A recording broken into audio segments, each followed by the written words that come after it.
অহংকার যদি কারো অন্তরে থাকে তাহলে তিনি কোনোদিন বিনয় প্রদর্শন করতে পারবেন না। আর অহংকার একটা মানসিক রোগ। অহংকার কি রোগ? একটা মানসিক রোগ।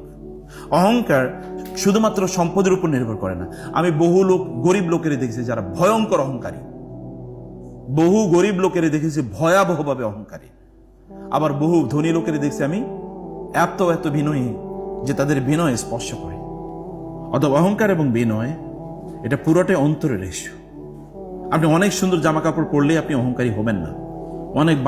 অনেক ভালো গাড়িতে চললেই, অনেক বড় চাকরি করলে আপনি অহংকারী নাও হতে পারেন, কিন্তু কম করেও আপনি কি অহংকারী হতে পারেন।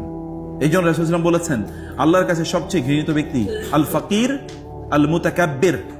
আল ফাকির আল মুতাকাব্বির, আল্লাহর কাছে সবচেয়ে আল্লাহ যাদেরকে সবচেয়ে বেশি অপছন্দ করেন তার মধ্যে একজন হচ্ছে গরিব কিন্তু অহংকারী।